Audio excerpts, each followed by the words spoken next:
One of the things, I guess I'll just give you a little quick background. The USG library community was asked really to take a leadership role in helping to provide more affordable textbooks as one of the strategies that the university system has been using to help ensure that Georgians complete college.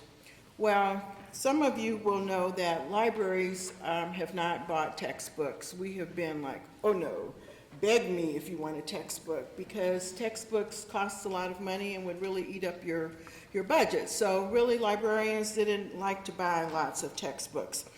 But libraries do a lot of things. We talk about business models, the roles of publishers, copyright, this major shift from print to digital or print to electronic. We've talked about open access. We talk about assessment. How do we ensure the success of students? So these are all topics that we already have been working on and dealing with. And so the idea of sort of thinking about the textbook really wasn't so different. But we started working on this project about a year ago, and then we thought, well, okay, well, what really is the textbook? You know, we say we want to talk about the textbook in the future. What really is the future of the textbook? What does it really look like? What is this thing that we want to be more affordable? Does it look like those textbooks that my 96-year-old dad had who won't let me throw them out? Does it look like a fancier version with, sort of fancy cover and, it doesn't scratch and it's more attractive? Or does it have supportive media included in it? Is it available on your tablet? Just sort of what is it? And so does it tell you about what you know once you've read this textbook? Does it help you understand what you know? So does it do any analytics? Is it a website?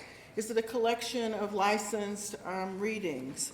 Is it primary sources? Just what is this textbook? Is it open? Is it closed? Is it commercially produced? So we thought that one of the things that we would want to do would be to really have this conversation with the faculty of the university system. What is it that we think the future of the textbook is? What is it? What does it look like? That's really the purpose of this, is to have that kind of conversation. It's not a new conversation. I'm sure that when people removed the chains from the books at the Bodleian Library, that was also something people were thinking about. But we want to continue to have this conversation. But going back to that theme of a trust market, when you go to the MD, he or she is in a trust position, but then the same thing is true if you go and get auto repairs. I can't figure out automobiles anymore. I mean, I used to, years and years ago, mess with an automobile, but I can't do that anymore. I have to trust what they tell me, okay? And the same thing is true with the plumber. I don't know those kinds of things. So this is a trust market, and textbooks are rather like that for students with respect to faculty members. And the major problem here is that the person who's telling you to buy something isn't the person who has to pay for it, okay? And in 40 years in higher education, and I'm betraying my age here, I've never had a textbook salesperson come into my office and say, this is how much this book costs. They're always telling me about the new features, the DVDs, the workbooks, the learning tools, and so forth, and you have to really ask them what the textbook costs in order to get that, because they're not paying for it. It's the students who are doing that, okay? Now, in the past, students really didn't have much in the way of alternatives. The internet wasn't really around for them to go and hunt for different prices. Used book markets were pretty limited. And most students, and I would include myself years and years ago, you just trusted the faculty member. You need to get this? Okay, I'll get that. And that's what we went ahead and did. But of course, that's changing quite a bit. But most trust markets haven't worked out very well. In fact, if you look at the rate of price increases for pharmaceuticals or for auto repairs or any of those other things that I mentioned, those are going up much more rapidly than the CPI. So in some ways, trust markets haven't really worked out terribly well for students. Let me put this in a different way. A lot of lines here, but the bottom line there is the CPI from 1980 to 2012. And then the next line is new home prices, the next line is medical services, and finally that big blue purplish line at the top, that's textbooks. So you can see textbook prices have been going up much more rapidly than everything else. But again, those are new textbooks. We're not talking about used textbooks or rental textbooks. Let's focus for a moment on the supply side of the market. Historically, colleges have had a conflict of interest. And I know this when I was a college president. You really love money that the state legislature can't come and take. That goes from year to year and doesn't end on June 30th. Well, textbook, college bookstore money is that sort of thing. It's one of those auxiliaries that you can keep on the campus. Well, if you're making money from the operation, you're getting a percentage of book sales and probably a fixed fee as well. You don't necessarily have a strong impetus to change that model, do you? You have a little bit of a conflict of interest there. We saw this recently, that bottom line there. George Washington University actually sent an email out to their faculty members saying, Follett has the franchise here, you need to patronize them. And of course, faculty members rose up in arms and they backed up and said, okay, we didn't really mean that quite so seriously. But that underlined the fact that a lot of colleges have an interest in the current circumstance. When economists talk about markets, they frequently talk about market concentration. How much of a market share do the largest producers have? And the textbook market is highly concentrated. The largest four publishers had 87.5% of the textbook market in 2008. And now the U.S. Department of Justice, which has a slightly different measure of concentration, is called the Herfindahl Index. The Herfindahl Index for the publishing industry is in the category where the U.S. DOJ says, hey, we would likely expect high prices, maybe restricted output and diminished innovation. That may or may not be true, but what we're talking about is a market that isn't as competitive as many of the markets that we would see. And of course, there's been a lot of consolidation. There's now a big five in publishing, and the big five have more than 90% of the new textbook market. And of the big five, only Pearson and McGraw-Hill are publicly traded. So we can get data on them and see their revenues, their profits, and I'm going to show you some of this in a moment. But for the other three, it's a little bit mysterious in terms of what they're actually doing. If you think about publishing strategies, and here I want to underline that this is how an economist looks at it. If you're a publisher out there, you may not like the way I'm describing this, but it's simply an economic way of looking at this. Bundling is a strategy where essentially you put a bunch of stuff together in a shrink wrap and you say, tell the student you have to buy it all. Well, federal law now precludes this, but some of the publishers and some of the bookstores are very clever. Let's say at the University of Georgia here, they will put a specific ISBN number on this package, but only at the University of Georgia. So if a student goes to the internet and says, I want to price out this package, he or she won't be able to find that ISBN anywhere else, so they can't comparison price. So they can't bundle, according to the law, but they can give a very specific ISBN that makes it difficult for students to shop around and find out what those particular books and support items would cost. Now, several of the publishers, I know McGraw-Hill is here, have done some really pretty interesting things, and I applaud them for some of the things they're doing to try to, as they say, make learning more active and to enable faculty members to test their students and for students to be able to test themselves along the way. In a sense, this is a substitute for bundling. What we don't know yet is how effective some of these are. We really need some rigorous control group studies of these particular approaches to determine whether or not this really is effective, whether students really learn more or less and whether it's cost effective. But these are interesting and promising paths. Then another traditional strategy for publishers is to come out with a new edition. to make the previous editions artificially obsolescent. You can remember automobile producers doing that for years, and of course you know that Microsoft and Apple and people like that do it as just a matter of course. Pretty soon your old software doesn't work. Okay? Well, publishers essentially tell bookstores that we're not going to buy back those books, and so the bookstores then say, well, when the editions change, we're not going to buy those up from students anymore, which doesn't mean they won't still be out there on sale at the internet, but it greatly reduces their value.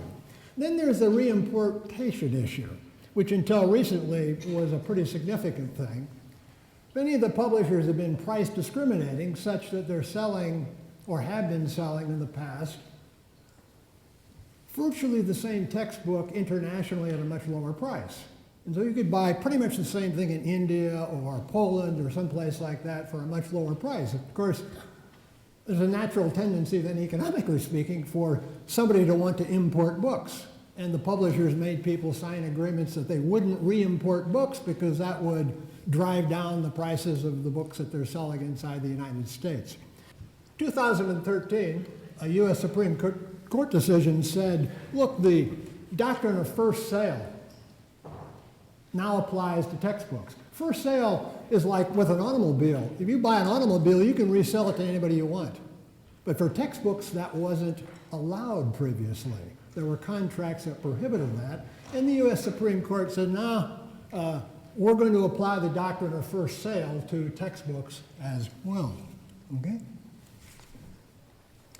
Well, since, we sort of pull this together, since World War II, textbook markets have generated results that aren't nearly as favorable as what you would have seen in other markets. If you think about PCs, for example, marvelous technological change there, and the prices have fallen, and they're really been good for consumers, but textbooks not so much so. But there's lots of change in the textbook market. Lots of things going on now that I want to talk about that really are making textbooks, I think, a much better market for student consumers than they've been before. 85% of all students now purchase some of their textbooks online. And of course, years ago, that was not possible. And these marketing tactics that I've talked about on the part of publishers, they're diminishing in terms of their importance and their ability to really pull this off. This is a sample of 7 major textbooks: economics, German, engineering, a variety of different fields, and I priced them out. And you can see on the far left here, this is the list price for a new textbook, and you start going down to Amazon, Amazon used, ebooks, paperbacks, international edition, and Chegg, renting them. And you can see there are a lot of different possibilities out there now. Well, that didn't used to be out there, did it? Those possibilities simply weren't there, but they are now, and that's one of the reasons why textbook markets now are much more favorable to our students than they were before. How are publishers doing? Well, some are struggling. Now, Cengage went bankrupt, but it really wasn't because they didn't have a cash profitable operation. It's rather because they assumed lots of debt in a takeover.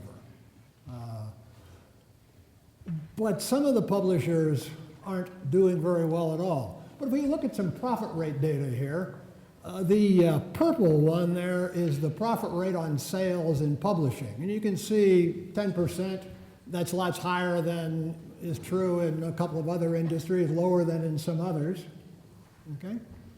And if you look at what's happened to these profit rates over the last few years, they've gone up in publishing, which is interesting overall. They've gone up and they've gone down in some other areas as well. Okay? Here's McGraw-Hill. It's a public company. We know what's going on there. The revenue is going up primarily because they, like lots of the major publishers, have been raising prices. But you can see McGraw-Hill's profit rate's actually been declining. Well, that's because they're running into more competition. It's getting more expensive for them to do some of the things that they've done in the past.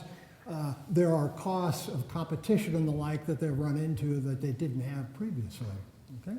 So there's evidence then that the internet, the used market, rentals and so forth are making a difference in terms of publishers' profit margins. So if you want to put this together, we're talking about innovation that is disrupting the usual models. And Clayton Christensen at Harvard is really the guy who sort of coined this term of disruptive innovation and disruptive development. Here is two major books, both worth reading, but that's what's happening in the textbook area. Now, approximately 2/3 of all textbook units the students are purchasing now are used, rented, borrowed, copied, stolen, whatever, okay?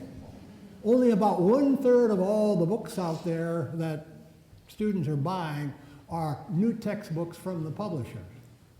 And the typical student downloads 1.2 textbooks per semester from probably, I'll probably say probably rather than possibly, probably illegal sharing sites. Okay? Now, it's interesting. You can look at these data right here about what students think about this, and you can say the glass is half empty or half full. I look at this and say maybe it's closer to half empty because most students don't think this is a problem. When they want to go download something, they're going to go download it. It's like a movie. If it's a textbook, they're going to go download it if they want to, and they're not really worried so much about the legality of it. And Student Monitor now says that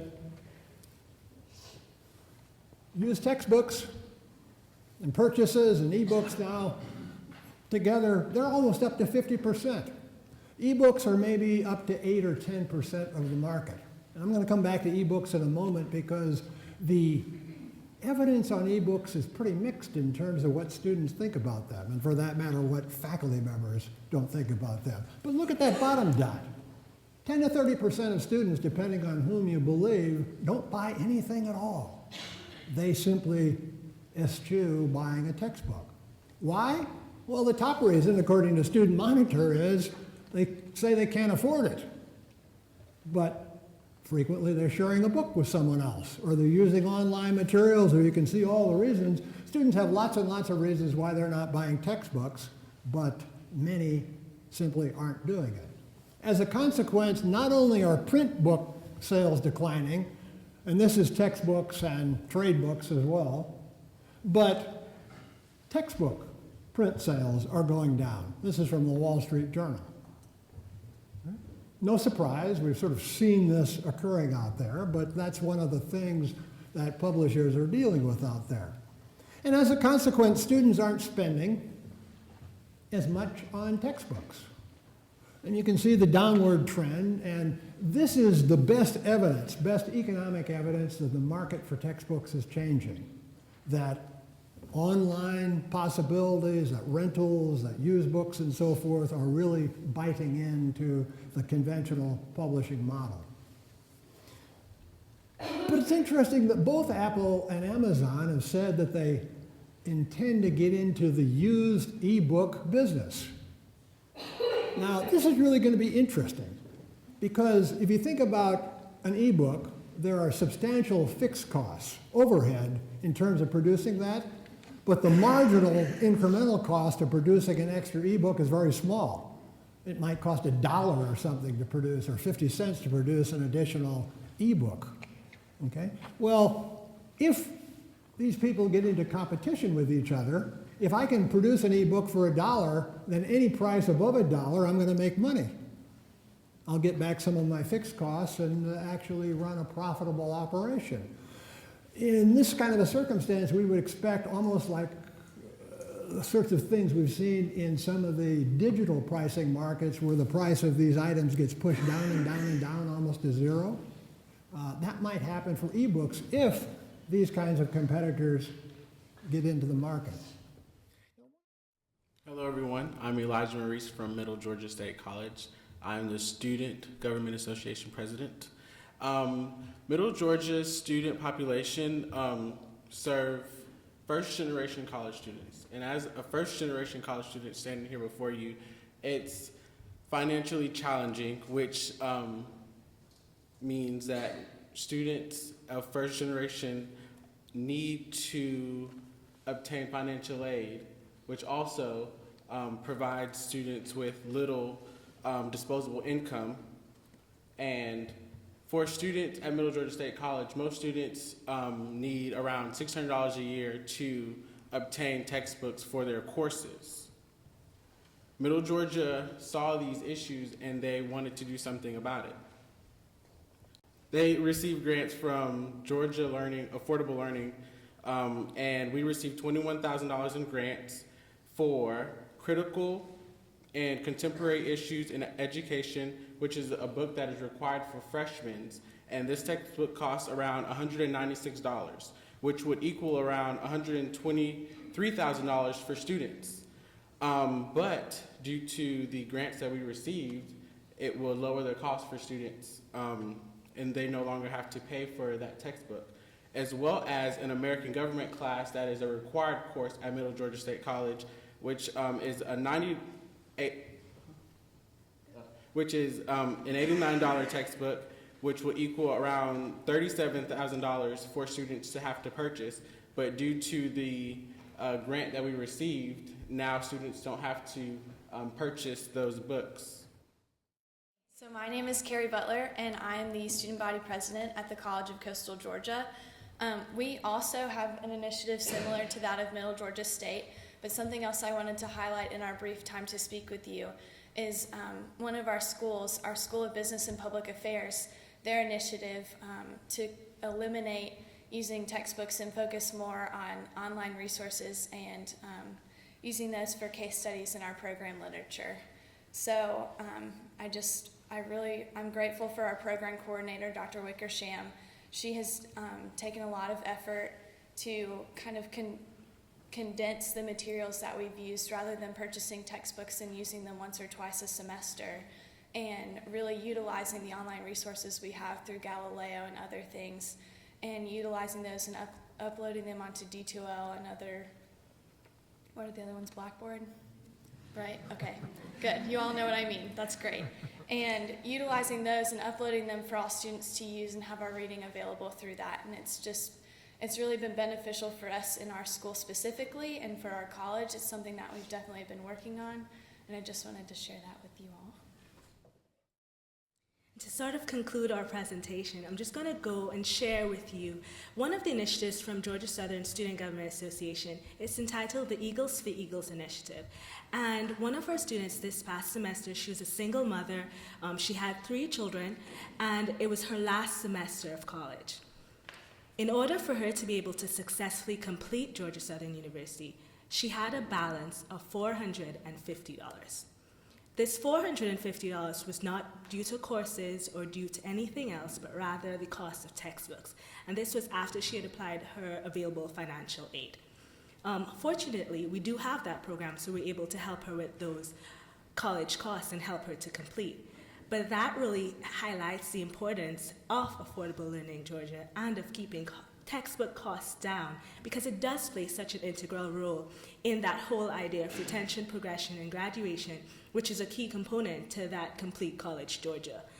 One of the other things that we really wanted to touch on was that students at large, as the presenter right before us definitely highlighted, they're becoming very creative. We're becoming very creative. So as textbook costs go up, we find new alternatives, thankfully, to the internet and all the other alternative resources to enable us to be as successful academically without necessarily burdening the bank or that pocket. So definitely we appreciate the opportunity to be here. We appreciate being able to share with you just some perspectives, and we definitely agree with a lot of what you just shared. So thank you guys again, and that's the end of our presentation.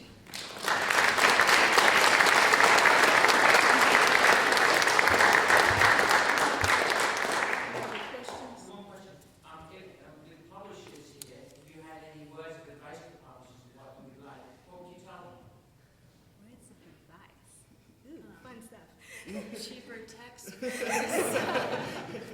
I think definitely just working with the university system to enable something similar to just cut costs for students, but to also definitely make sure that you encourage that idea of continuous learning. Not that it's machine and student, because we hold the faculty at the center. That ability to mentor, to guide, to inspire is paramount. After all, we're still humans, thank goodness. I don't see that changing in my prediction.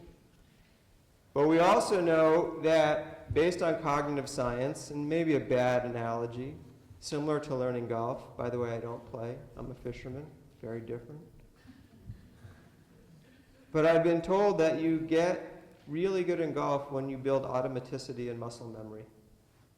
I do know from being dyslexic and having two highly dyslexic children who are fortunate enough to go to a school that teaches to their learning style, that the same is true in the mind.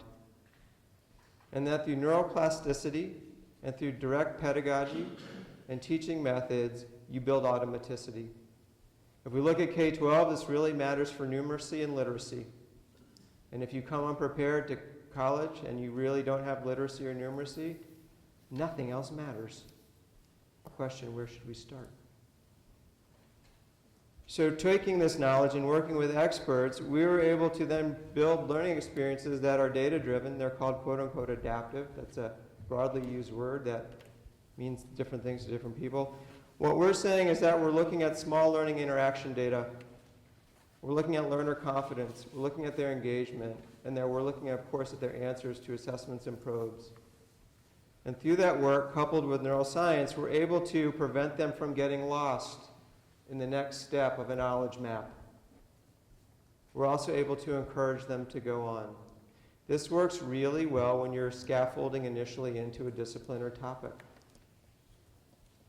If we can make this happen so then excitement and engagement is preserved, they're then the teachers to take to bigger and broader areas.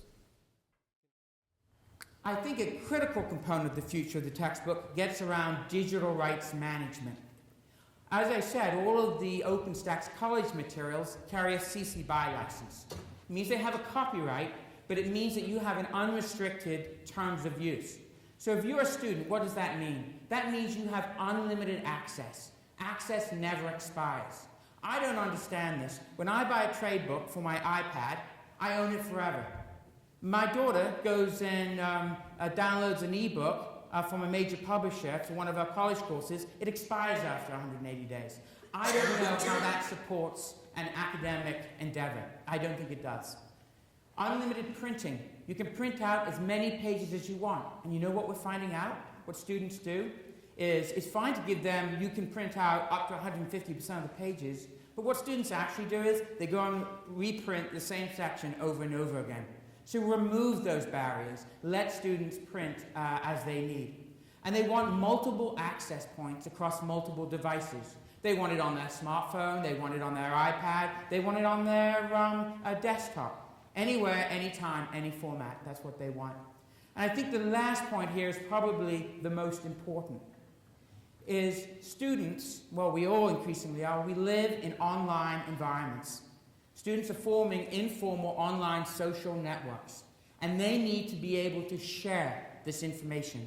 That's where students live today and in the future. And this is critically important for the publishers. I would encourage them to really think about loosening their DRM strategies. Otherwise, they are going to lose a generation of students. Also, in regards to the future of the textbook, is enhancing academic freedom. This is absolutely core to what we do at OpenStax, and obviously what we believe, since we're based out of Rice University. Open education resources improves choice for you. You have more options than ever before. It would be great if sometime in the future you'd be able to take proprietary content with open content and mix it together to get you exactly what you need. It frees up the ability to use multiple or different platforms. You don't have to be locked into a single author and a single platform. More choice for you. And if you need to adapt it to make it locally contextualized, you can do that without having to ask for permission. It puts it all back on you, and that's where it needs to be. Okay, so there's roles for everyone. So the future of the textbook considerations.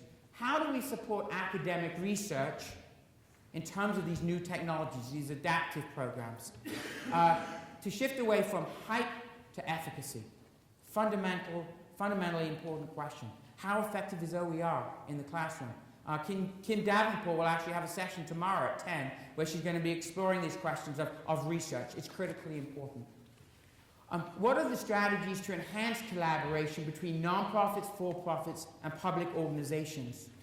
Like the partnership we have with the University System of Georgia. How can we expand these so we can all work together to improve quality and drive down costs? The third question is a fundamental one. How do we protect students' privacy as we're moving into this data era and manage data at the same time? What do I mean by that? Well, FERPA takes care of the student privacy piece, but a lot of anonymized data is being collected. So I think the question for the institution is, do we want our vendors to know more about our students than we do? Or do we demand open data that we can share with other institutions so that collectively as a community we can improve learning? It's a fundamental question. I don't have the answer to it, but it's one that needs to be wrestled with.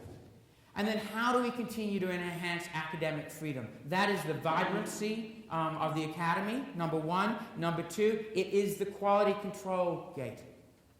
I think this is what academic freedom has actually driven the success of OpenStax College.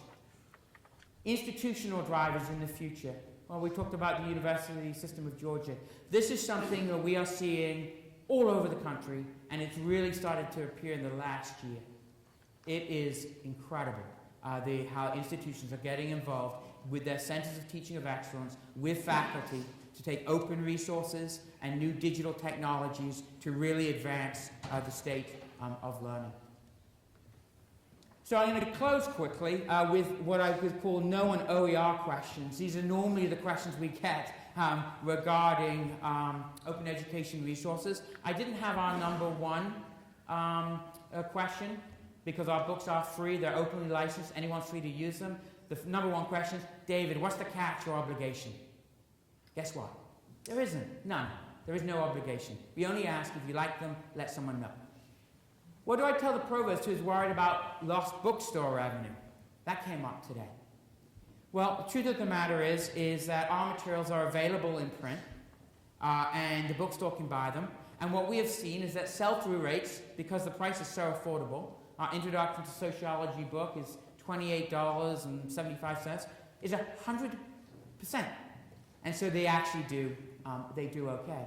Also, we have to recognize, I think it was made earlier very well, is that students are going elsewhere online to get resources. So if I'm a bookstore, if I can work with faculty to create a custom version locally, that might be a way to use OER. The publishers are lowering prices. Doesn't this eliminate the need for OER? We saw that today. Well, we would say if students can have unfettered access, multiple points, access doesn't expire, and then they can share it on their online networks, and the prices go down, that is terrific. That is a huge development forward, and we support it. Our mission is done. Great, good news. Why is OER free like a puppy? Because like anything else, you're going to have to invest in it. Like when you make a transition from one text to another, it takes time. And this is no different. There's no magic pill here. This takes effort. The publishers are providing all types of technology. How does OER respond? How can that be free? Well, it's not free. And we have partnerships with leading technology providers. And so that resource is available to you. And you will see OER groups developing more and more enabling technology and embedding enabling technology within the content. And what is the most common objection you hear from faculty? Now, I've thought long and hard on that. Probably the most common objection is very typical. I don't like the way you cover X or Y. I think the author's perspective is incorrect. And that's right, these books are not perfect. But the beauty of them is you can edit them and then make them your own and make them more practical for your classroom. And so when it comes to no is our favorite word because it makes yes so much more enjoyable. So I believe as educators that our goal should be very simple, that everyone on the planet should have access to all of the educational resources that they desire, and they should be able to access educational opportunities. And we believe this as educators because we understand that an education is a good thing. We understand it's good for individuals. It helps people have more complete, well-rounded lives, more interesting lives. We understand that an educated person is good for the communities that they live in, starting with their family. Educated people have significantly lower rates of domestic violence in the household, for example. There are also lower crime rates as people get higher levels of education. Societies generally, doesn't matter what statistics you look at, are generally more peaceful as their population has a higher education. You know in higher education that people have higher salary levels over a lifetime. They make significantly more money. When there are recessions like the one that we just went through in 2008, we're coming out of just now quite strongly in the United States, people who have advanced degrees are significantly less likely to be unemployed during times of recession. I remember in 2008 when the stock market crashed, I sat down with my wife, who's a veterinarian, and I said, honey, this isn't going to affect us at all because I have a PhD, she has a DVM. There's a supply of jobs for professionals with advanced degrees that doesn't diminish even in the worst economic crises. If you were somebody with a high school diploma and that was your level of academic attainment in 2008, you were in real trouble. Even if you were somebody with just a bachelor's degree, you were in real trouble. Right? So we know this. Education's a good thing. Talk about some of the new tools that we have that we didn't have even 15 years ago. But these tools that we'll chat about have been around for roughly a decade. First and foremost is that what we use in education, what we've used for 10 years, is digital. So raise your hand if you remember going and using copying machines, right? To copy, some of you probably still do this. Do you remember, what were they called? The mimeograph machines and overheads and all that stuff? We don't use that anymore. How many of you are around when you use tape-to-tape reels for audio in your classrooms, right? So what we used to do was based in an analog world. We had analog audio, we had analog video, we had VHS tape and all that. And we certainly had typewriters and other ways to have analog text. We don't do analog anymore. Everything we do is digital. I challenge you to go into any store, I think any store in the world, and good luck finding film for your old camera that shoots film, right? I don't even think you can buy it anymore. It's all digital. If you wanted to go buy an audio recorder today, it's all digital. They don't make anything that has tape in it anymore, unless it's digital videotape, right? Same thing is true of textbooks. Yes, we still print textbooks and we sell printed copies, but all of those files are digital, right? Every single file that OpenStax has, every single file that McGraw-Hill has that they use are digital files. So why do we care so much about digital? Well, digital things are different from an economic sense and a supply chain sense than things that are analog. Digital things can be stored, copied, and distributed for the marginal cost of zero. Now, let's be clear. There are other parts of supply chain that economists look at and say they're a very high cost. So we know that production costs still very high of digital things. In some cases, McGraw-Hill, are you still here? No, but OpenStax is. So OpenStax will tell you, hey, when you're building, McGraw-Hill's not here. They didn't want to come to this talk. But OpenStax will tell you that, hey, sometimes building in digital is significantly more expensive, right? It takes a lot, and maintenance of digital things still very high cost. But once you've produced something that's digital and you're maintaining it, how much does it cost to make another 100 copies of that thing? Or 1,000 copies of it? Or 1,000,000 copies of it? And the answer is the marginal cost has fallen to zero. Now, why is that? Well, it's for a whole host of reasons. We've got this thing called the internet. So the transmission of bits has become almost zero cost. When things were made out of analog, you had to put them on airplanes and on trucks, and it was very, very expensive to move textbooks around the world, right? That's a high cost. Once it's digital, cost essentially falls to zero. Why else? Well, because we've got cloud computing, right? The cost of storage and disk space has fallen so low because of big services like Amazon's EC2 and Microsoft's Azure, and even what you do here on campus. The cost of disk space has fallen significantly faster than Moore's law predicted that it would. So let's drive this home to the theme of the conference, textbooks. Here's what it costs, and these are David Wiley's slides, right? We're remixing here. This is what it costs to make a copy of a textbook. So you look at the different options we have in front of us. Can you copy by hand? Yes, believe it or not, you can still hire people to copy textbooks by hand. It's very expensive. I wouldn't recommend it. Right? Copy by print on demand? Sure, you can print it for about $5. You stick it up in Amazon's Create Space, and you can print out, if you're doing a run of 1,000 or so 250-page textbooks, you can bring the cost down under $5. And that'll even include the shipping and handling. It's a great deal. But how much by computer? It's 0.00084 cents. Right? So how did David get these numbers? He took a 250-page open textbook and he uploaded it into Amazon, and it gave him the metrics on how much it was going to cost for each copy that was made. So how many students do you have here at UGA? 35,000. So somebody whip out their cell phone, which all have calculators on them, right, and multiply 35,000 by 0.00084. I mean, you have the numbers shouted out. Okay, here are the costs of distribution. Right, so same thing. You can pay to ship them by mail if you want to, but the cost of distribution by what's the number? Somebody have? I think 0.024 0.2. something. Now, how many dollars would it be? 34,000. $28.50. So does anybody have $28 in their pocket? We just bought every student at the University of Georgia a new Stats 101 textbook. Congratulations. So cost of distribution, same thing, almost zero, not quite zero. So there's still costs involved in this. So here's the question. When copying, distribution, and storage essentially fall to zero cost, what do we as educators do with that information? That is a real tool. We've had that tool for a decade now, and we can do something with it. So to show you how out of whack we are with other industries, anybody subscribe to Spotify? The music service, right, or any of those? Or how about Netflix or Hulu or any of the TV shows you can, right? Well, so those cost about $10 a month, give or take. Some of them are a little bit less, some are a little bit more, but roughly $10 a month. So this is analysis David did, and then somebody else remixed it and put up this blog post. Great image.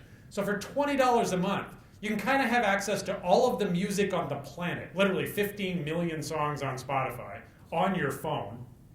Plus, you can have access to all of the television and movies that have come out of United States networks, cable television, and Hollywood for $20 a month. Or you can lease one textbook from McGraw-Hill.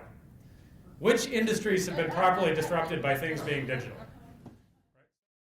So open educational resources, we've been throwing this term around. What do we actually mean by OER? Well, this is the Hewlett definition, which most of the world uses. It's everything you use in your classroom, teaching, learning, research materials. And then there's two conditions that make it OER or don't make it OER. The first condition is a legal condition. So either the work is in the public domain or it has an open license on it that allows you to repurpose the work to meet your needs. Okay? The second condition is it's free. It's no cost. If it meets those two conditions, it's OER. So thinking about it like this is easier. It's free, plus you've got the legal rights to do these 5 things. And this comes from David Weiler. You can reuse it, so I can take it exactly as it is and just use it. I can revise it. I can change it to meet my needs. I can remix it. I can take some of that MIT OpenCourseWare and that Wikipedia article and that open textbook I found at the University of Minnesota's open textbook catalog and create something new. I can redistribute it. I can share that new remix with everybody else in the state of Georgia. And I can retain it. I can keep a copy. So part of what you heard come out of the discussion with McGraw-Hill earlier today and some of the questions is that the new model of publishers, because of course commercial publishers also understand the affordances of digital things. They know they can store, copy, and distribute their works for near zero cost as well, and that's a good thing. They should. They want to leverage that, but they understand that creates a marketplace of abundance. They don't want a marketplace of abundance. They want a marketplace of scarcity because scarce resources cost lots of money. And so how do you create scarcity in a world of abundance? You put artificial barriers on those flows of abundance. How do you do that technically? It's called digital rights management or technical protection measures. You put digital locks on digital works so that only the person that paid for that short-term license has access to it. That's problem number 1. Problem number 2 is that it has a time bomb on it. So after the amount of period of time that you've paid for access to the resource, your access goes away. That's not okay. All right, and I take this point very, very seriously. As educators, we should be absolutely offended and appalled to your core that in a world of abundance where we can store, distribute, and make copies for the marginal cost of zero, that we would actually intentionally take away a learning resource from a student because we're trying to maintain existing business models. That's not okay. This is a slide that Nicole put together, which I love, so I had to put it in. Anybody seen this movie? Right? Men in Black? What's that thing that they're holding? What's that called? Yeah. Usually when I ask people, like, that's the flashy thingy. It's the neuralizer. That's right. What does the neuralizer do? It makes you forget, right? It takes away your memory. So Nicole made this. It says, are you done reading? Good, because you lose access to your resources. Right? Think how stupid that is, right? If I'm going in and I'm going to learn calculus, is it just possible I might need my advanced algebra books? Right? My wife is a veterinarian. She was taking organic chemistry, which was a really hard course for her. Right? She actually had to go to the bookstore and find used chemistry books because she needed her basic 101, 102, and 103 chem books to figure out OChem. Right? But all those books were gone. She didn't have access to them. It is crazy to think in this world that we are not facilitating our learners developing a library of resources that they get to keep as they're going through our learning institutions. That goes for K-12 as well. Okay, so some other benefits of OER. Well, there's things you can do with OER because you've got the legal rights to change them any way you want to meet your needs. You can translate them. At UGA, do you have any students where English is not their first language? Probably a lot, right? In my state, in Washington State, English is number 1, Spanish is number 2, followed closely by Vietnamese, Chinese, right? Those are our languages. And so our schools, the community colleges where I used to work, are looking at, yeah, we got everything in English. Now our next step is, how much of this can we get in Spanish? Right? So they're actually thinking about OER as a way to serve first-generation students that are coming in who are having trouble succeeding. It's the other 50%, right? It's another way you can help them. Accessibility, right? You're all subject to 508 guidelines. Faculty, put your hands up again. Keep your hands up if your course has gone through a rigorous 508 ADA compliance review and you're absolutely compliant with all federal laws. Oh, wait, all the hands are down, right? So one of the nice things about OER is that there are organizations, nonprofits like Benetech and Flow and CAST out of Harvard. That's all they do. Is their job is to help make the world more accessible. And there's huge federal grant funds available for that kind of work. And they actually take OER regularly and update it, make it better, make it more accessible. I know OpenStax is particularly good at this. But here's what really should matter, I think, most to faculty. Customization and affordability. I know that we haven't always thought, and our first speaker today, who I see him back there, great talk, by the way, he talked about the inelastic demand, I think, of textbooks, right? The students are the consumer, but they don't get to choose the book. The faculty choose the book. And so affordability is a big problem, right? Your students, raise your faculty, your students ever complain about the high cost of textbooks in your class? Right? Well, what you probably didn't know is 60 to 70% of them are not buying the book. So we've got survey data that Nicole worked on, we'll show in just a minute. But faculty should mostly be concerned about this. If you as faculty are working with educational materials, with content, in the 21st century with this toolbox we've got, and you don't have the legal rights to customize it to meet your exact needs for your class, for your university, for your college, for your students, then I've got to tell you, you're working with the wrong stuff. Right? If you are taking something from a publisher and you can't change it, that's not good. That's violating your academic freedom. You need to be able to change it. How do faculty remix today? Faculty remix like my faculty remixed when I was a doctoral student at Ohio State. They assigned me 7 books and they said, Cable, read chapter 1 out of that one, read these pages out of that one, read this out of that one. That was how they remixed. Is that an efficient way to remix? No, because that class cost me $200 in textbooks. And I want to make the argument that education is sharing. And I want to persuade you that this is true. When I say education is sharing, I mean it's sharing what you know with your students. It's sharing feedback with your students as they submit work to you, which is their way of sharing with you what they know. It's sharing encouragement with them, hopefully not just criticism, but giving them some hope, some dream that they can be successful in what they're working on. It's sharing your passion for your discipline, which I hope you do. And when we do it really well, when we do it the best, education is about sharing some of yourself with your students. And if you think back to great teachers who've really impacted your life, it was those who shared something of themselves. When I say that education is about sharing, I don't mean that its faculty meetings are about sharing. I don't mean that the tenure and promotion process is about sharing. Heaven knows that's a terrific waste of time. And it's certainly not about, fighting for parking. Now, I say TNP is a big waste of time as somebody who was a faculty member for 15 years and got TNP the first time I went up for it.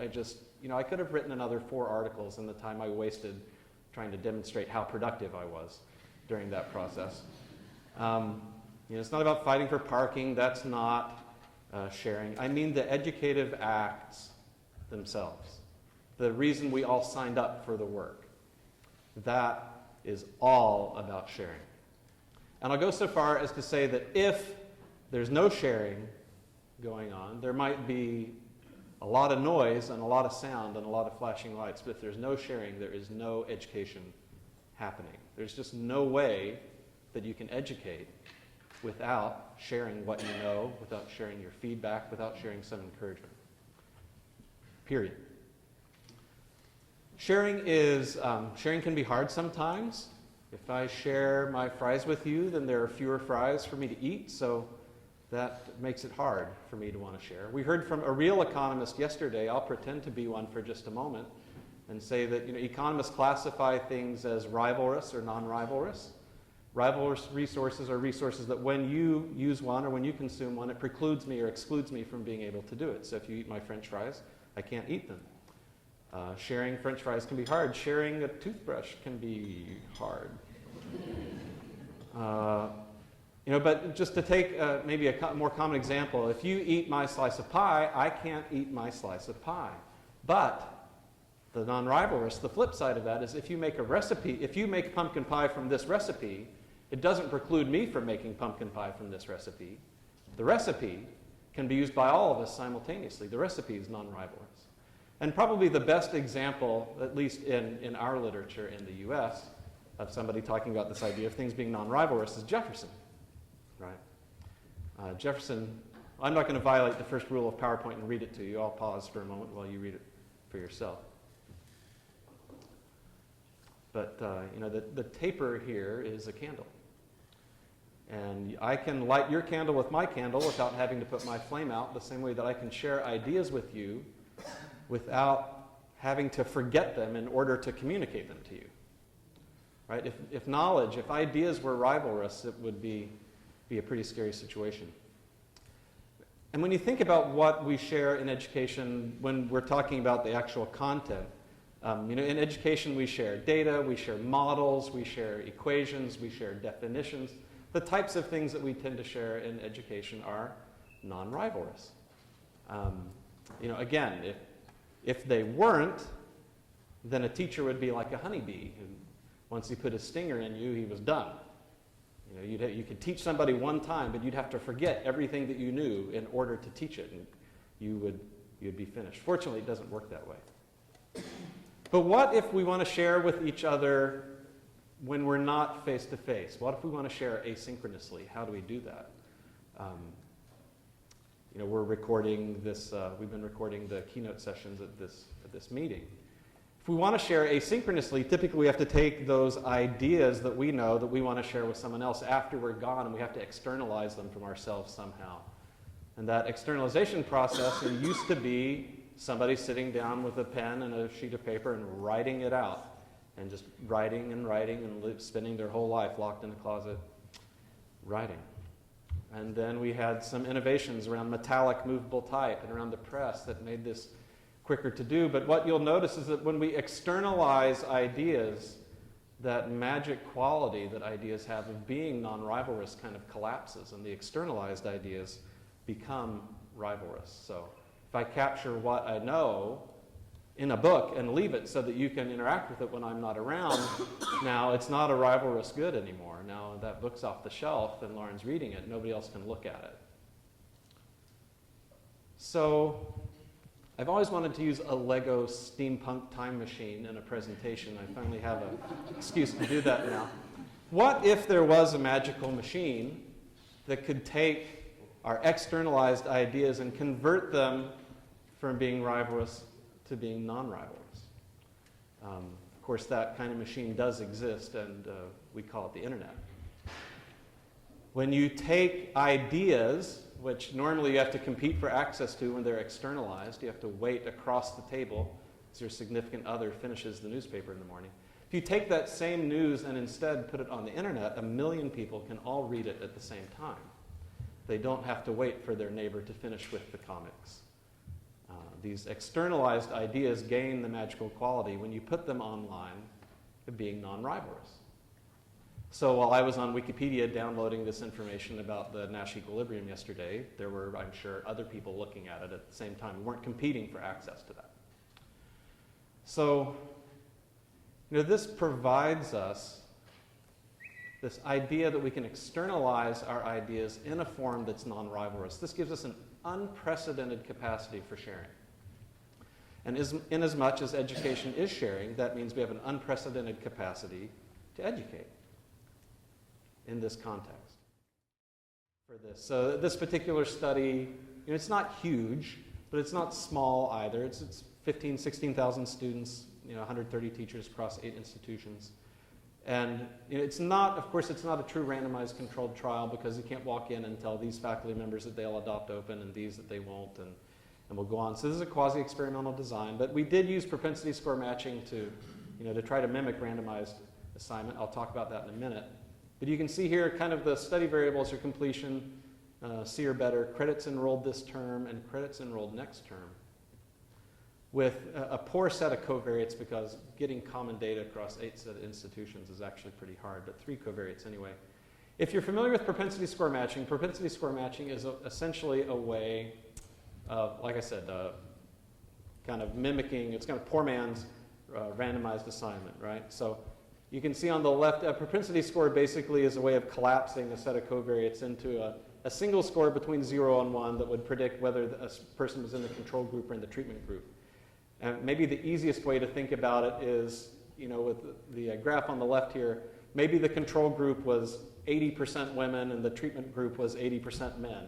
And so if we went in to compared that control group with that treatment group, we might think we're asking a question about open textbooks, but it would turn out we're actually asking a question about boys versus girls. Propensity score matching is a technique that you can use to sample out of a larger control group and pull out a subsample that actually matches your treatment group across all the demography that you have.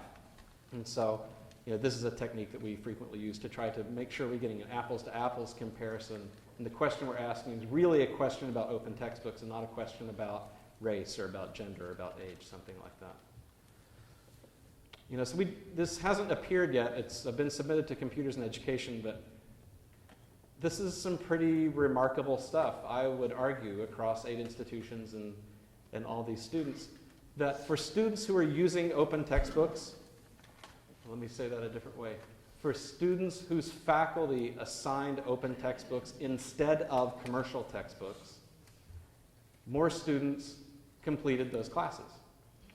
And not only did more students complete classes, but even though some who might have dropped otherwise stayed in the class, simultaneously, more students finished the course with a C or better.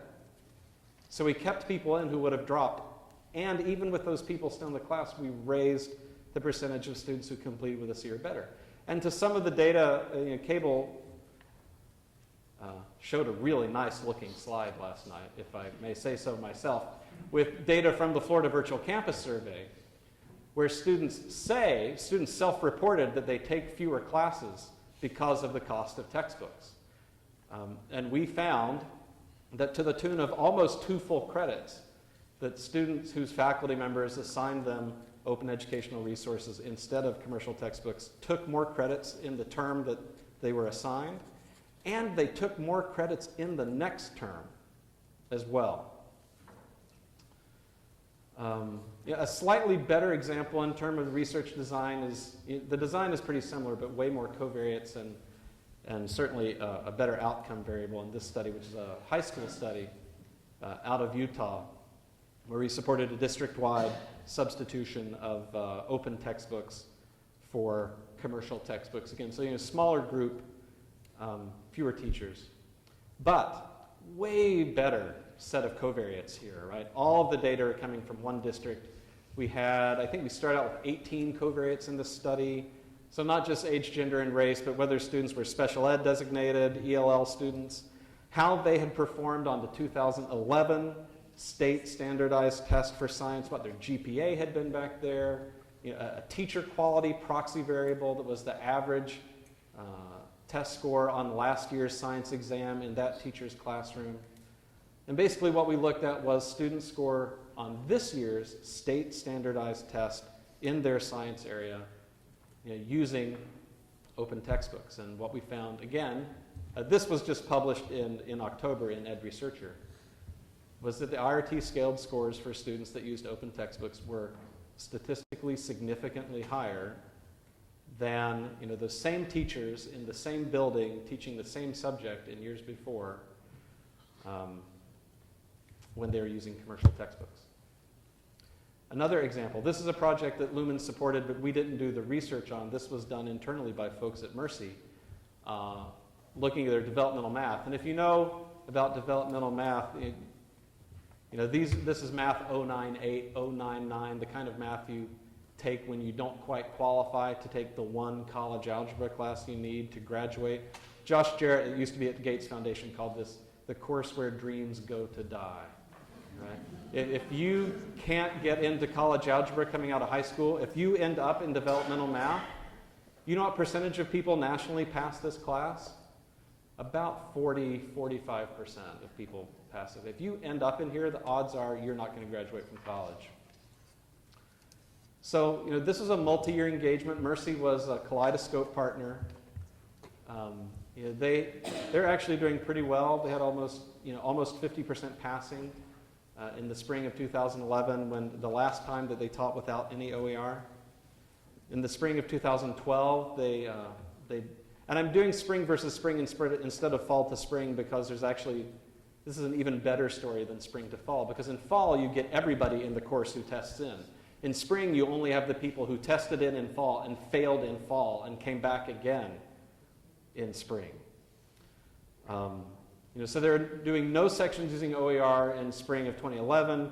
They ran a pilot of 6 sections during the 12-13 year, and then it went so well they just said, forget it, we're switching every section that we teach of these courses over to OER in the spring of 13. And you can see what the difference was in the C or better rates here.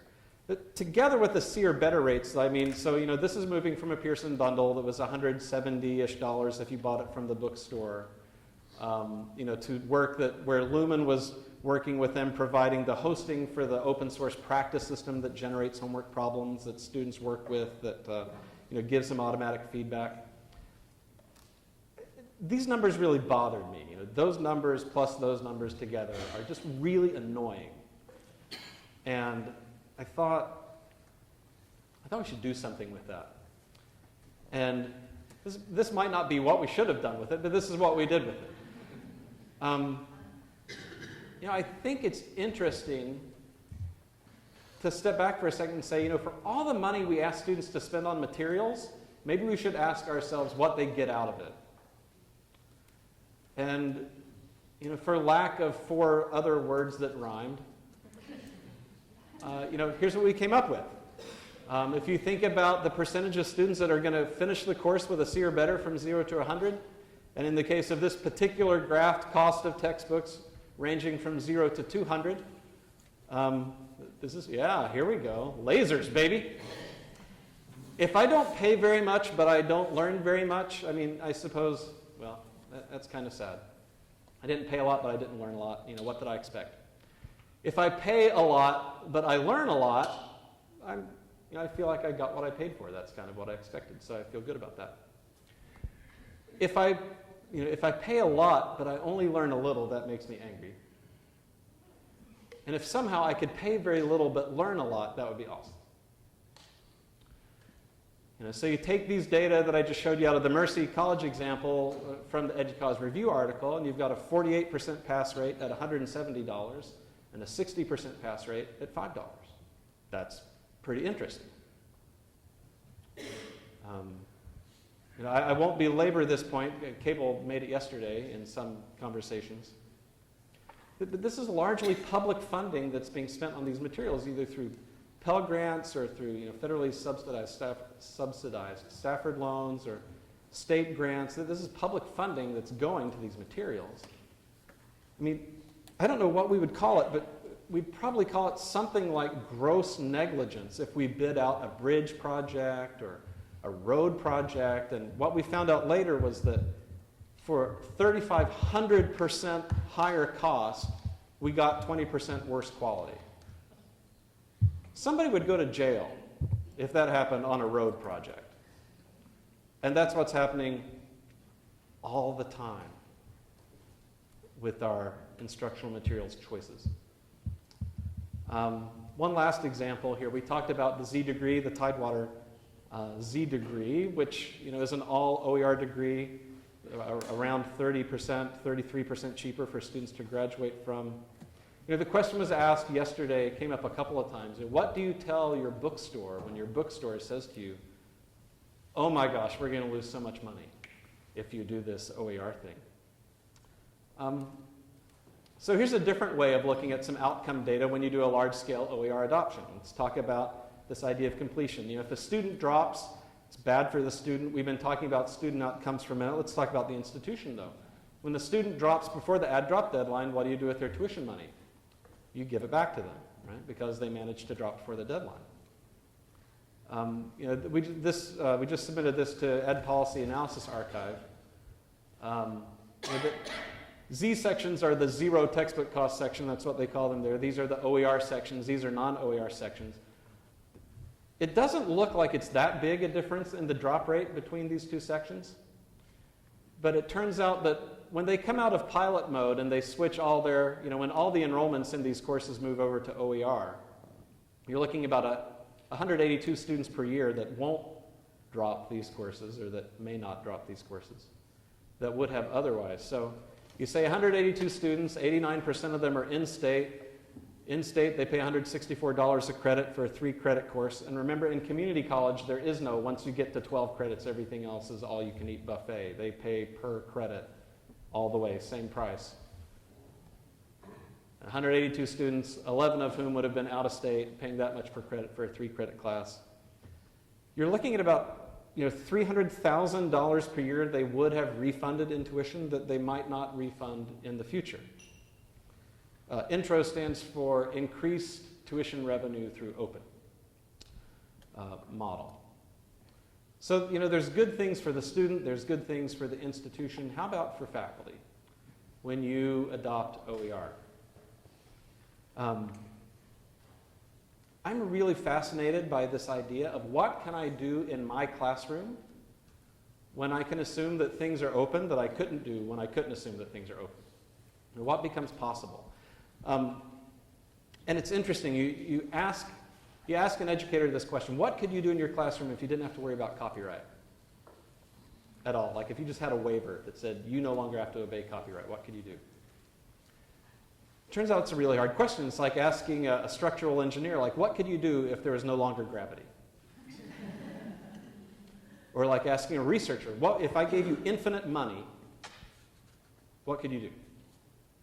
People they just don't even know how to respond. It turns out to be a pretty hard question. Oh, here in my notes. Or if you asked a politician, if you no longer had to worry about keeping your party happy, what could you do? As an educator, what could you do if you didn't have to worry about copyright, if you were unrestrained? Which you can be if you choose OER. What can you do? Well, the first thing you can do is you can get rid of what I call disposable assignments, right? Disposable assignments are assignments that students hate to do. They add literally no value to the world. You hate grading them more than they hate doing them, although they don't know that. And then when you give it back to them without even looking at what you wrote, they just immediately throw it in the garbage. It's a net loss in value and energy for the entire universe. And yet a lot of our assignments work that way. But there are interesting things you can do when you choose open educational resources instead of commercial materials. So this is, the URL for this is pm4id.org. I used to teach project management when I was full-time at BYU. I'm an adjunct now. There is no project management textbook for instructional designers. as you might imagine. It's kind of too niche a market. To the question yesterday, what do we do about niche textbooks? And even though this is an embarrassing story for me, I'll tell it on myself. I was complaining to a colleague saying, I really wanted to use an open textbook for this course. I found this open textbook on project management that was so close to what I needed. It was written for the business school, though. All the examples were like, you have to get 30 million tons of concrete and 10 million tons of rebar to China at the same time, and they're coming from here, and from like these logistics examples that nobody in my class was going to care about. It was so close. And my colleague basically backhanded me and said, it's open, moron. Make it be what you want it to be. I said, oh my gosh, you're right. So I started looking at the amount of work it was going to take to do that. And I thought, oh my gosh, this is this whole textbook. And all throughout it, there's these little yellow boxes that have the examples in them. And the examples are all wrong. And there's the assessments, and the assessments are all wrong. I thought, this is going to be like writing a textbook from scratch. I am way too lazy to do this. There's no way it's going to happen. And then, inspiration. Like clouds parted and sunlight came down. And, get the students involved in the work. So the first time I taught this class with an open textbook, the assignments that the students were engaged in were assignments to clean up the textbook. In fact, in a project management class, we created a project which was managed by the students, and their project was to improve the project management book. So they broke off into groups, and based on the skills they had and what they were interested in or skills they wanted to develop, they took on different parts of the book. So there's a group in that first year that went through and rewrote all the yellow boxes. And when you think about the kinds of essays or the kinds of multiple choice questions or something you might give students to find out if they understand content or not, instead ask them to write meaningful examples in their discipline in a textbook, and you'll find out that it's actually a way better measure of their learning. And they care way more about doing it because they know that next semester somebody's going to come along and use what they just wrote as their official textbook that they're going to learn from in the course. They put in more effort on the work. You put in more effort because you're not grading something they're going to throw away now. You're editing something that a future set of students is going to use. They know it has value. You know it has value. Everybody engages in it in a different way. Another set of students went through and found 3 different people who work full-time as managers of instructional design projects, and they shot video cases with each of them. So in each chapter now, in the first page of each of these chapters, there are 3 video case studies where each person talks about the topic in response to some prompts from that group of students. Another group of students went through and aligned this book with the PMBOK, the Project Management Body of Knowledge, which is the canonical reference on project management if you want to earn the project management certification. Now, when I tell students that if you earn the PMP certificate, the average salary for people with a PMP certificate is $106,000 a year, then all of my students are interested in a project management certificate. So one group of students went through and took the content in this book and moved it around and realigned it, and so now at the top of every chapter it tells you this chapter includes the following topics covered in the PMBOK that are tested with these percentages on the certification exam, and here's how you use this chapter to prepare for the certification exam. Because the books that you buy to prepare for the certification exam are $200, $250. They made multiple, and I taught this course a couple of times, and this is what I did every term. Students made a number of changes to the book, a number of improvements to the book. It actually got to the point where when I taught the course, I would just say on the first day of class, there's good news and bad news. The good news is you all just received an A. Thank you for coming to class today. You all have an A. Now, the bad news is I'm going to work you like a dog. And you're going to work even harder in this class than you will in any other, even though I just told you it's first day of class and you've got an A. You're done, grade-wise. Forget about it. Now, you're playing for pride because you're going to stand up in front of class every day and your group is going to show to the rest of the class in our project update meetings where you are in your work. And at the end of the day, your name is going to go on this book as a co-author with some attribution, the way Creative Commons licenses require, and you don't want to embarrass yourself professionally. Everybody clear? And beautiful. They love it. They kill themselves in this class. I kill myself in that class. And now, I've got a list of schools that are also using this textbook that as my students are coming out of their program, they're co-authors on a textbook that's being used by other programs around the country. I haven't put the URL up for this one because it's not going to be released until Monday. But I'll blog about it on Monday, so you can find the link there. As an adjunct now, I only teach a class a year because I'm spending my full time with Lumen. But the course I teach is an introduction to open education. And there's no reader for this class that kind of collects the important articles that every student ought to read. And as I thought about that, I thought, yeah, how could we do the same thing that we did in the project management class in this context, slightly different context. I don't want them editing The Cathedral and the Bazaar by Eric Raymond. I want them to read that exactly the way he wrote it. What could we do? And so I spent some time brainstorming with the students, and we talked about it. And what we came up with was this idea of a reader where the students would go through, and as a group, well, not as a group, first individually. Every student took a set of structured notes on every reading. They talked about the background, key points, summaries, what was historically significant about it, what would be the most interesting questions to ask yourself and to discuss as you read this article, what are additional related articles, things like that. So every student created these kinds of notes for each article that we read. And then about 3/4 of the way through the term, we stopped reading. And every student in the class took ownership for a certain number of articles, and then that student got all the student notes from that article and was responsible to synthesize them all into a small piece, no more than 2 pages long, that could go into this book, into the reader. And so what we have now is about 135 pages of new student material that provides the background and a summary of key points and a set of discussion questions around what I think are the key things that somebody wants to know about open education should read. And same deal. They killed themselves. They knew they were going to be trading notes with each other. They knew they'd be totally embarrassed if their notes were awful. And they knew that they were going to be co-authors on a book that came out at the end of the course. The last example I'll give is an admittedly weird one, but it really drives home a point I want to make about openness. And that is that for all the things that openness does, and remember, when I say open, I don't mean free. I mean free plus permissions. What the permissions do,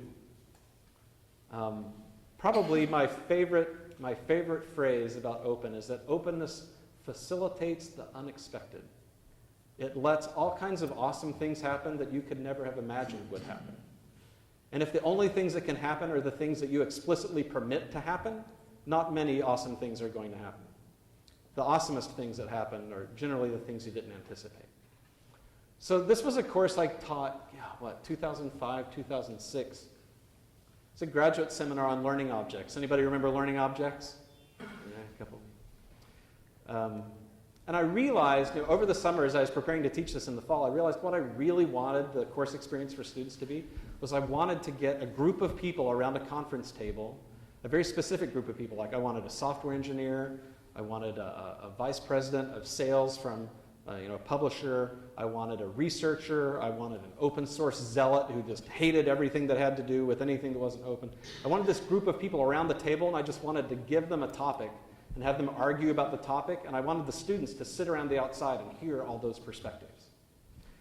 And I knew there was no way I could make that happen. So I had the terrible idea over the summer that I could write it like as a sitcom.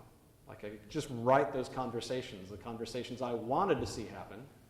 I could just write them. So here's an example. R is Rita, the researcher. O is like Olaf, the open source zealot or something. And D is Dan, the developer. You can see them here. V is Vinny, the vice president or something. So I wrote, this set of 30-some conversations amongst this group of people. And I threw it in a wiki and put an open license on it because I thought at the speed I'm writing this, I'm sure I'm misspelling half of what I'm writing and the punctuation is going to be terrible. If I throw it in a wiki, the students can help me clean it up as we go. Well, that is not, in fact, what the students did. About the end of the second week, beginning of the third week of this class, as I came in and was rereading what I had written over the summer to be ready to talk with them about it, there was a new character in my sitcom. And one of the students had felt like there was a really important K-12 perspective that needed to be shared, and I didn't have a K-12 person in my cast. So she hit the edit tab at the top and introduced Tina the teacher, and started writing Tina into my sitcom. And Tina didn't show up for every conversation that this group of people had, but when there was an important K-12 perspective, somebody, and it wasn't always even the same person, hit the edit tab and wrote Tina in. And this is when it really first struck home to me that by being open, you give people opportunity to do interesting and useful things. You give them permission. And they're willing, and they want to do interesting things if you'll just allow them to. By way of closing, I think you all know this quote from Newton. What I've learned is that faculty, and actually this is true for anybody. I mean, you can only do so much. You only have so much time and energy, and so when you want change to happen, you have to make that change as incremental and easy as you possibly can. And so I have to say that I definitely believe that open is both the importance, the free and the 5R permissions are critical, and they will innovate and revolutionize education. I have no doubt about that. When it comes to talking with faculty, the easy in is talking about affordability and talking about free. So I'm going to tell you that that's a strategy. It's if we can get them to buy that's important. The 5 R's are like kind of icing on the cake, or icing on the birthday cake, I should say. Right? So that's the approach that we took, is talking about affordability. So we'd show them information like this. So this is the U.S. higher education funding. The green line there is state funding. This is average across all 50 U.S. states. The orange line there is tuition revenue. And so you can see in 1988, look at the percentage of the cost per FTE that was on the backs of students and how much the state paid for. And then look at where we're at today. It's a very different picture from back when I was in school. Here's Georgia, by the way. Here are the last 10 years. And I'll be honest with you, this isn't bad. Minnesota looks much worse. The lines have crossed. Okay? So, I should say, students can pay for,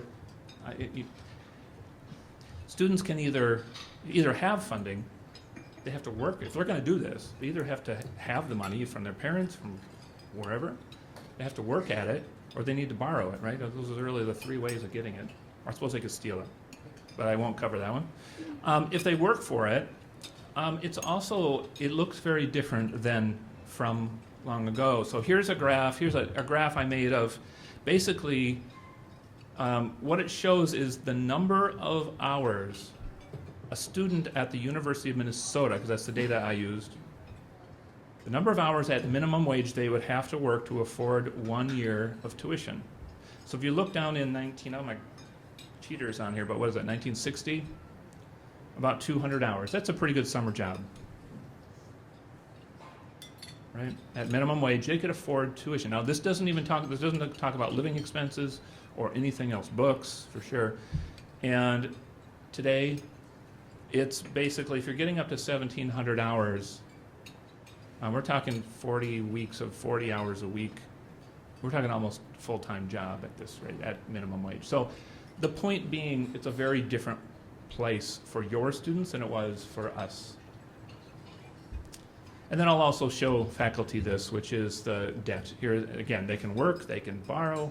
Here's what the borrowing looks like. The green line is credit card debt nationally. The orange line is student loan debt. And this is just crazy. If you look at 2006, 8 years ago only, it was at $500 billion. And now we're at about $1.3 trillion in 8 years. I don't understand that. So anyway, that we'll show faculty that, and it just to help them understand that there's something they can do. There's something they can do to help. They can't impact tuition. They can't impact living expenses, but they can impact textbooks and the course materials they choose. And so when we talk about textbooks, the other thing that we found is that faculty are very sensitive, of course, as they should be, thankfully they are, to the academic impact of these costs. So it's not just the money, but it's the impact it has with the students in their courses that they care about. And so what we tell them is, basically, here are strategies that students use to try to get by with the affordance issue with textbooks, right? They purchase an older edition of the textbook. They delay buying it as long as possible, if at all. Oftentimes they don't. Okay? So, is this good point, right? I think he's probably right. This was a student who said, he said he was asked to buy an $80 French textbook. He found one on somewhere, eBay or something, that was $8, but it was 2 editions older. And this is actually pretty good reasoning, I think. But you all know that what he's doing is putting his academic success at risk, right? Because things do change with textbooks, assignments and readings and so forth. He is putting himself at risk. He knew it, but he thought, okay, I think I can get by with this. So it's something that he felt that he needed to do financially. This is from a survey of students in our MNSCU system, which is we have 2 systems in the state. And we found this as I've traveled around here, when I go to campuses that have high kind of military student presence, I'm hearing the same exact thing about the GI Bill and the paperwork that's needed to be done for that. There are places that are telling you, yeah, we can get around that. The bookstore can, if they know they have financial aid, they'll kind of float them a loan, or they'll do. But generally, this is at least the perception students have. I don't have the money, I can't buy the book yet. I have to wait, and you heard David talk about this morning. It's usually after the drop date, because they want to make sure you're still in the course before they give you that financial aid. Then you have the money. So that leaves you about 3 or 4 weeks of time where students may not have the course materials. This is something that resonates with faculty because they see it. And it starts to click about, and maybe there is something I can do about this. So we'll also show them from the voice of a student.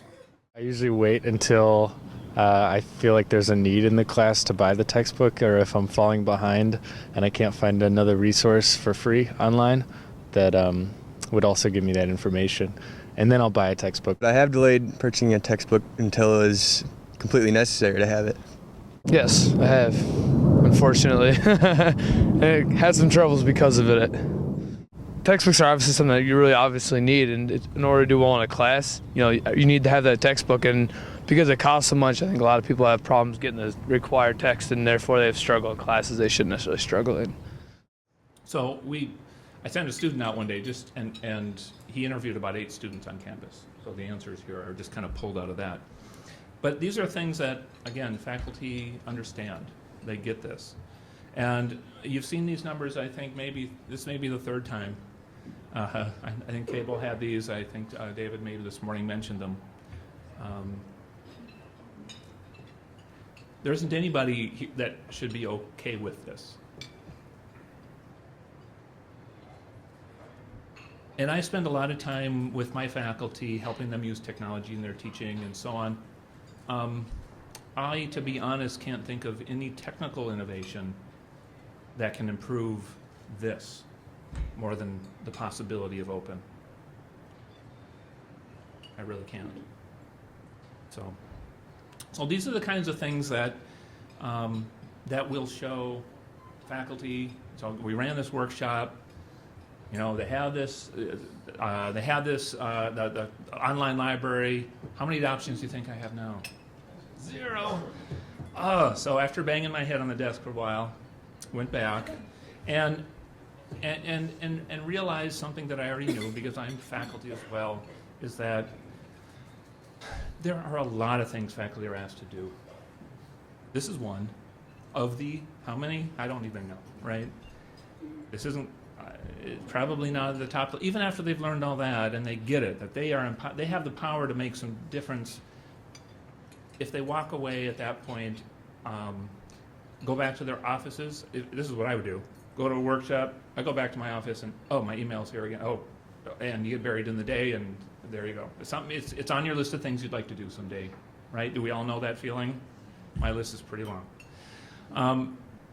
So what I did, and this is a complete accident actually, because what I did is ask my dean, I said, you know, we really need some money to, we need some to put reviews in the online library. I need to, just a couple $100 to pay faculty to write some reviews. So let's get going on that and so we did that. And so these same faculty who went through the workshop and they knew about the library, they did that. They wrote some reviews, paid them a couple hundred, you know, the cost of one textbook, two textbooks, $200, something like that. And so they actually engaged with a book. And it didn't cost very much money to do that, just a couple $100. Again, my intent was just to get a review out of it, to say, oh, let's put these in the library. But what we found out was this combination of having this easy place to find things, some little education, some incentive to write a review. In other words, we think this is important, we're going to pay a little bit for your time. And what we found is that led to 10 faculty.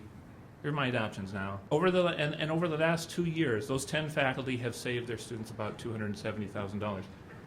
Again, that last piece was an accident, but it was the missing piece. It's just, we need to make it easy for them, easy to find, easy to understand quality. We need to give them a little bit of education and understanding of what we're talking about, and then get their attention somehow. And I want to tell you, I guess, some of the questions that I hear just about everywhere I go, and because they might be in your mind as well. So these are questions that might come from leadership or administration as I'm on campus. And they're both questions, and they're also opportunities that I always want them to know about open. I get asked this one all the time. I would say this is the first question people who really don't know anything about open ask. And I'm going to talk a little bit about this one a little bit later, but the answer is no, never. In fact, of the 250-something faculty in my college, not the university is like 55,000 students, it's humongous, but in my college, of 250 faculty, and I know almost all of them, I know one faculty member who actually makes any kind of significant money at it, and he's kind of like, yeah, whatever. He's got his book, he's not worried about anything, and if it goes away someday, I'm sure I don't know. But no, never. It's a non-issue. Here's a tough one, isn't it? And I think we heard this a little bit. I think David might have brought it up. But what about the bookstores and won't this be cutting our own income? The right answer to this one is kind of it depends and maybe and yes. One of those. I heard, we've heard earlier, there might be other opportunities. This may be a window of opportunity for bookstores. I'll tell you that when I started this project, I didn't tell our bookstore director for a long time. And I knew him pretty well. And finally I said, okay, Bob, come here. All right, I'm going to meet with you. Here's what we're doing. And he sat there and listened. And when he was done, he's like, absolutely, how can I support you in this? And I said, well, could you do on-demand printing? Could the orders still come through the bookstore? And then whatever. I mean, we kind of brainstormed about it. And afterwards, after the meeting, I kind of said, Bob, you got to tell me, I wasn't expecting that reaction. And he said, we're self-sustaining, as most, if you have a campus bookstores, they're generally self-sustaining entities. And he said, I can go to the president and tell him we're in the red someday, if that's the case. But he said, if I stop meeting the needs of faculty and students, I'll be done long before then. And so, you know, he understood his role, the role of a bookstore and the mission of a university. And he after that was probably the biggest advocate I had. He'd sit at meetings with vice provosts and say, here's how many books were raised, textbooks costs, you know, went up by, this publisher raised all their books by 17% this year. This one was, here's how many books we have that are over $300 now, and so on. Just to, you know, he's seen as a trusted source in that kind of data. So my answer to this is I don't really know. It depends on the campus.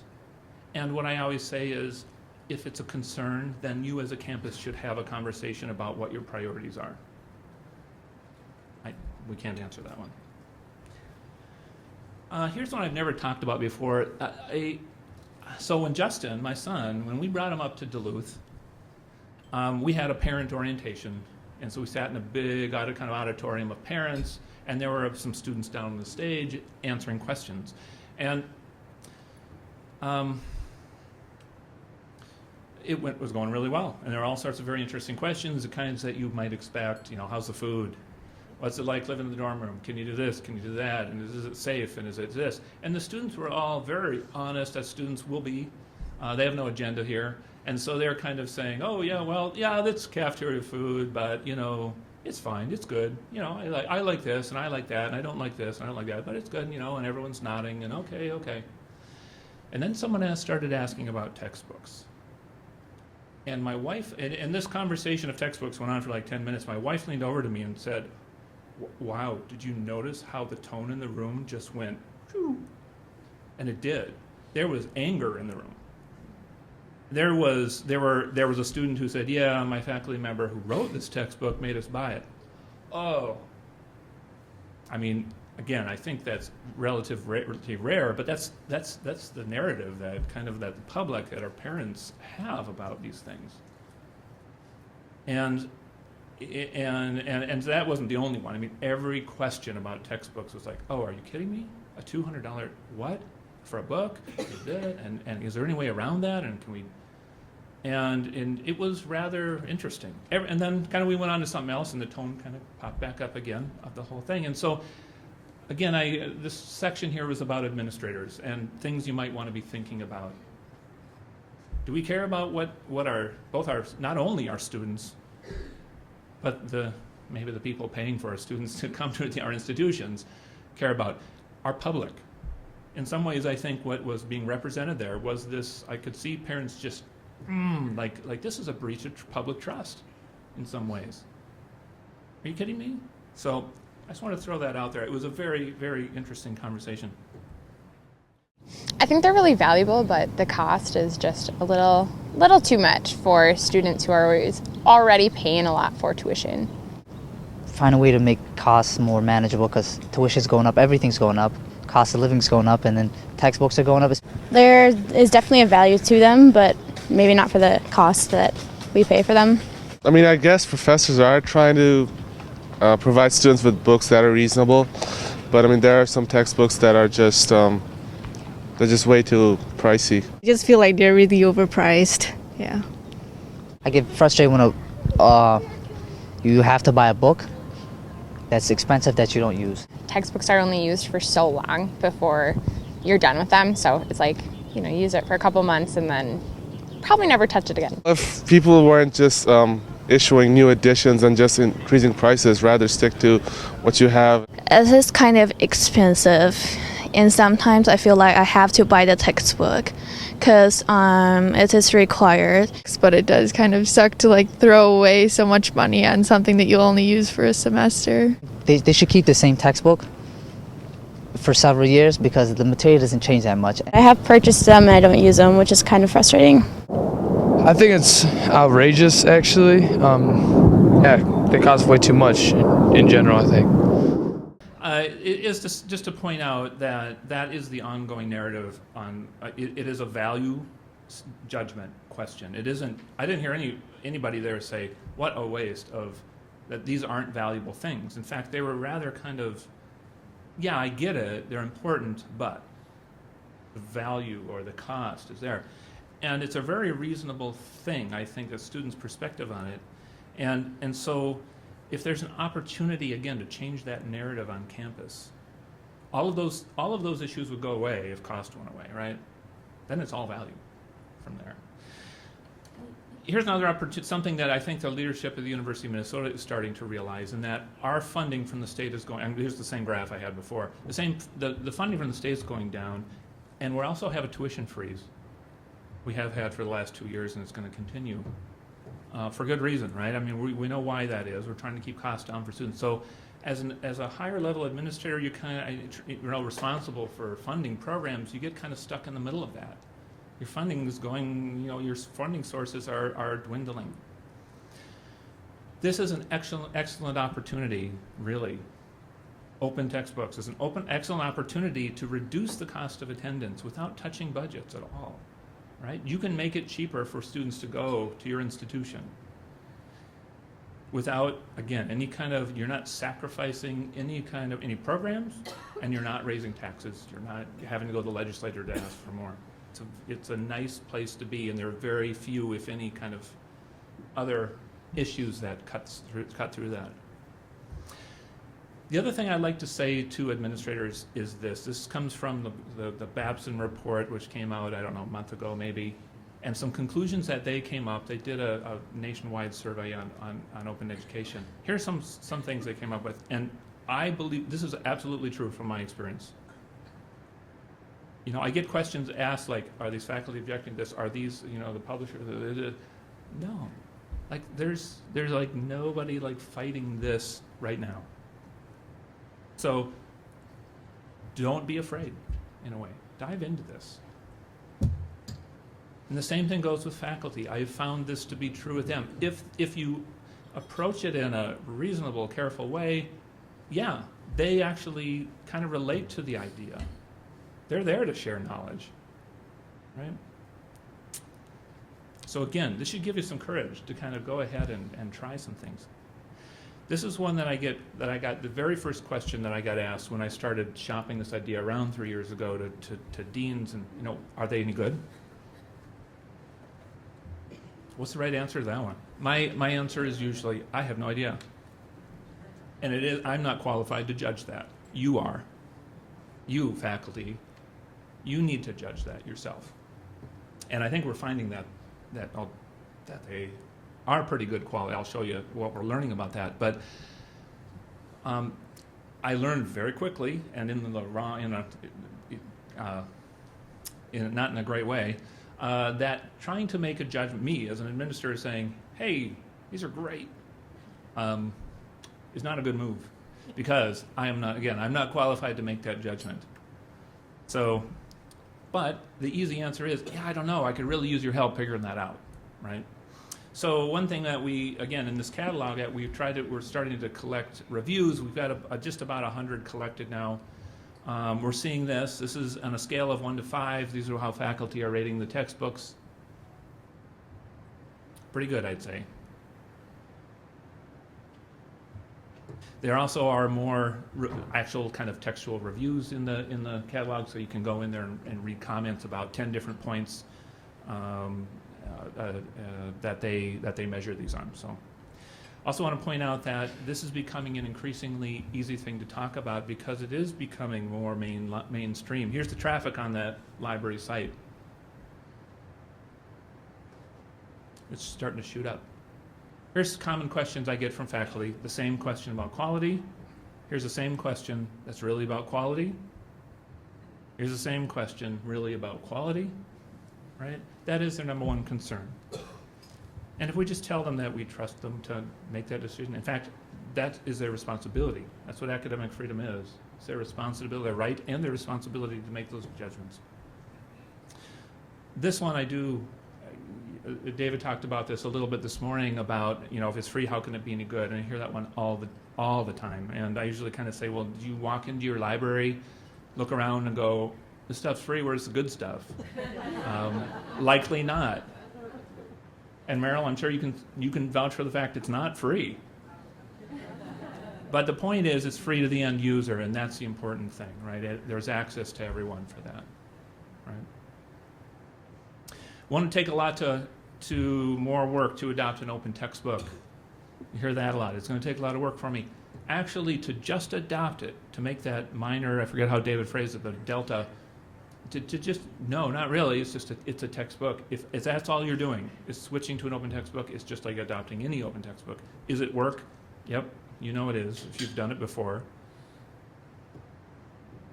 But that's what we're here for, right?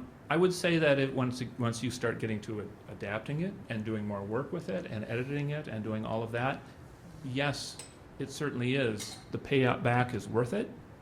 But I would say to faculty, and I don't think you're going to have a problem here in Georgia, but I would say that if you're finding yourself feeling like it's too much, seek out some help. You got lots of it here.